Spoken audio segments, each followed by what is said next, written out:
En fait, ce qu'Internet a permis de faire avec l'information, la blockchain permet de le faire avec la valeur.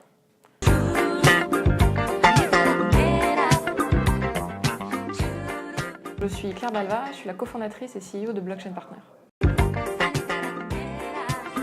La blockchain, c'est une technologie de transmission et de stockage d'informations qui est sécurisée, qui est transparente et qui fonctionne sans organe central de contrôle. C'est tout simplement un registre, une grosse base de données qui est distribuée, donc répliquée sur plein de serveurs, plein d'ordinateurs et qui se met à jour de manière automatique. D'où ça vient? La blockchain, en fait, ça a été créé avec Bitcoin.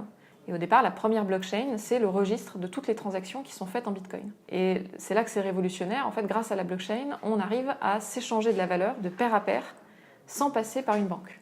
Et ça, c'est la première fois que ça arrive et c'est grâce à la blockchain. En fait, ce qu'Internet a permis de faire avec l'information, la blockchain permet de le faire avec la valeur. Je dirais qu'il y a un premier usage qui est évident, c'est celui des transferts d'actifs. C'est-à-dire qu'on va s'envoyer, alors ça peut être des crypto-monnaies, ou ça peut être des actifs numériques qui ont une valeur. Donc des actions d'entreprise, des points de fidélité.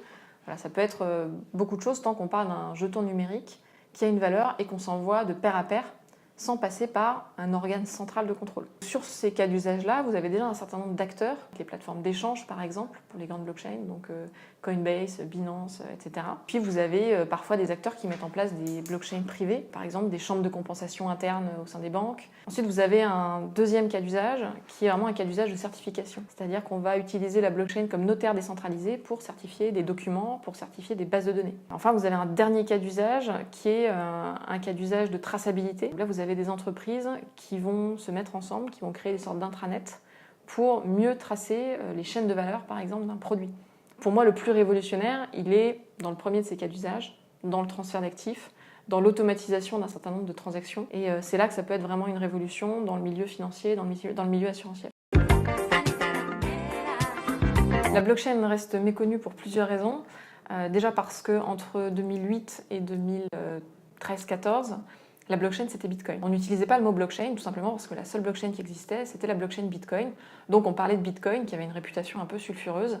Et finalement, la blockchain était un peu écartée des médias, on n'en parlait pas trop. Et puis finalement, entre le moment où la blockchain est apparue dans les médias et aujourd'hui, on s'est aussi rendu compte que c'était un sujet très technique, sur lequel il y avait beaucoup de recherche et développement à faire, qui posait de nombreuses questions juridiques. La blockchain est déjà une technologie de libération et d'émancipation, tout simplement parce que la blockchain vous permet déjà de détenir des actifs qui ont une valeur numérique et de les détenir vous tout seul. Déjà, par ce biais-là, la blockchain est une technologie de libération de l'individu parce que vous n'êtes pas soumis au bon vouloir des banques, vous n'êtes pas soumis à l'État qui peut venir du jour au lendemain prélever un certain pourcentage de vos actifs sur votre compte en banque. Il y a évidemment une première limite qui est technologique. Il y a des problématiques de scalabilité, il y a des problématiques d'expérience utilisateur. Oui. Toutes ces limites-là, je pense qu'elles seront levées à moyen terme. Aujourd'hui, il y a une immense partie, même la grande majorité des blockchains qui sont encore en recherche et développement. Donc c'est tout à fait normal qu'on n'ait pas encore trouvé tous les leviers technologiques pour une application à grande échelle. Une limite juridique qui là peut être levée à court terme ou à très long terme selon évidemment les pays et leurs politiques. Puis enfin, il y a une limite culturelle, à savoir est-ce que les gens ont envie d'utiliser les blockchains? Est-ce qu'ils ont envie de remplacer un certain nombre d'infrastructures existantes par des blockchains? Là aussi, ça dépendra de la zone géographique et des politiques publiques qui seront menées.